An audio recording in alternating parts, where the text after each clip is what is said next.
This is News Talk ZB News. Good morning, it's 7:30. I'm Nivareti Manu. A sign of heightened tensions as China deploys warships off the coast of Australia. 3 Chinese warships have been seen sailing around 280 kilometres off Sydney in the Tasman Sea.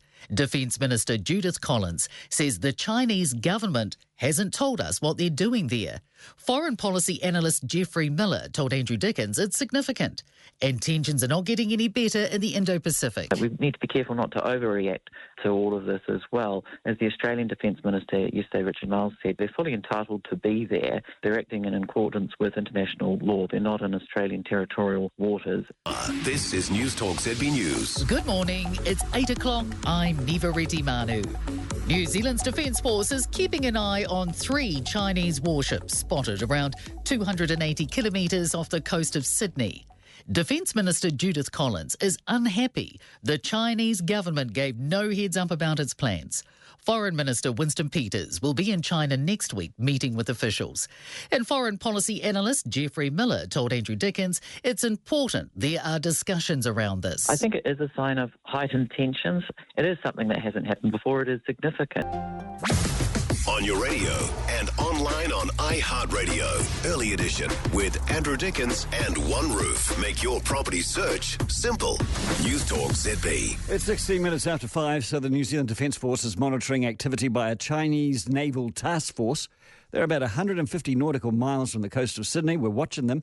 Should we be worried? So foreign policy analyst Geoffrey Miller joins me now. And good morning to you, Geoffrey. Good morning, Andrew. What are they up to? Well, they're conducting a routine patrol, you might say, which is what New Zealand also did in the Taiwan Strait last September when the HMNZS Aotearoa sailed through there. So I think it is a sign of heightened tensions. It is something that hasn't happened before. It is significant. 278 kilometres off the coast of Sydney there is where those ships were reportedly were around 24 hours ago. So it is significant. But I think we need to be careful not to overreact to all of this as well. As the Australian Defence Minister yesterday, Richard Marles, said, they're fully entitled to be there. They're acting in accordance with international law. They're not in Australian territorial waters, and I think we just need to calm down a little bit. Yes, well, the Chinese know the rules, and of course, you've got to remember that the commander of the US Indo-Pacific Command, Admiral Samuel Paparo, happens to be in Australia right now, and he's meeting the Australia Chief of Joint Operations in Canberra. So, that's happening there. So there's a bit of sabre rattling happening out in the sea, yes? Yes, there's a lot going on. I mean, I don't think it's probably a direct response to that. You don't sail down a frigate at a moment's notice. It takes time to plan these things. It does coincide, though, with the beginning of the new Trump administration.